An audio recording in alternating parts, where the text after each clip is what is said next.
بسم اللہ الرحمن الرحیم۔ السلام علیکم ناظرین، ہندوستان کے ایک ہندو پروفیسر ہریش کمار اپنے قبول اسلام کا واقعہ بیان کرتے ہوئے لکھتے ہیں کہ میں اکثر سوچتا تھا کہ اگر مرنے کے بعد اگر پتہ چلا کہ خدا کا وجود نہیں ہے تو پھر کیا ہوگا۔ ہریش کمار فزکس میں پی ایچ ڈی کے بھارت کی ایک اہم یونیورسٹی میں لیکچرار پوسٹ ہوا۔ ہندو دھرم سے پہلے ہی متنفر تھا۔ 1986 میں لندن میں دوران تعلیم اسٹیفن ہاکنگز کے لیکچرز اور کتب سے ایسا متعارف ہوا کہ خدا کا ہی منکر ہو گیا، اور ایسا منکر کہ بڑے بڑے مسلم، عیسائی اور یہودی علماء سے بھرپور مباحثہ کرتا۔ ہریش کمار کا خود کا بیان ہے کہ یہاں تک کہ ڈاکٹر ذاکر نائک بھی مجھے قائل نہ کر سکے۔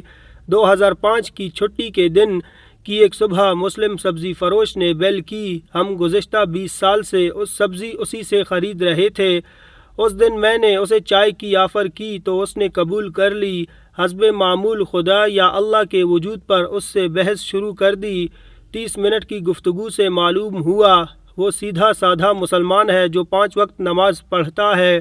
ہاں، وہ سودے میں بہت ہی صاف گو اور ایماندار تھا، مناسب دام میں بیچتا تھا۔ آخر چلتے ہوئے اس نے ایک ایسی بات کی جس نے میری زندگی ہی بدل دی۔ وہ کیا تھی؟ ڈاکٹر جی، تم نے خود بولا کہ تقریباً 6000 سے 10,000 سال انسانی تاریخ میں پیغمبروں کی کہانیاں چل رہی ہیں، اور سب کے سب ایک اللہ اور جنت دوزخ کی بات کرتے ہیں، اور سائنس مرنے کے بعد کے حالات کا جواب ہی نہیں دے سکتی۔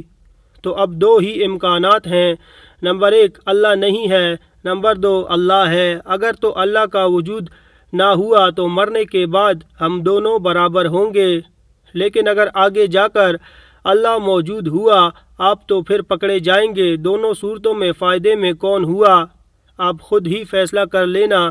اس لیے بہتر یہ ہے اللہ کو مان لیں اور اس کے کہنے پر چلیں۔ اس کا قرآن تو انسان کا اچھا کرنے کا کہتا ہے۔ میں نے ساری زندگی پرابیبلٹی کے لیکچرز دیے، لیکن اس کے جانے کے بعد سوچا کہ اس پرابیبلٹی کی طرف تو کبھی میرا دھیان ہی نہیں گیا کہ دونوں صورتوں میں اللہ کو ماننے والا فائدے میں ہے۔ قصہ مختصر، اس سوچ کے بعد خیال آیا کون سا آسمانی مذہب بہتر ہے۔ مذہب کا علم تو مجھے پہلے ہی کافی تھا۔ ڈاکٹر ذاکر نائک کے ایک لیکچر میں 1400 سال سے پورا قرآن مجید کا حرف بحرف ایک ہونے کا سنا تو انگلینڈ میں کرسچن مشنری ادارے سے اس کی حقیقت دریافت کی تو سب نے اس بات کی تصدیق کی۔ الحمدللہ آج مجھے اور میرے سارے گھر کو مسلمان ہوئے 15 سال ہو گئے ہیں۔ میں اسلامی تعلیمات کے لیے کیرالہ شفٹ ہو گیا۔ میری 3 بیٹیاں حافظ قرآن ہیں اور اللہ کریم نے میری زندگی ہی بدل دی، لیکن اس سبزی والے عبدالاحد سے دوبارہ میری ملاقات نہ ہو سکی۔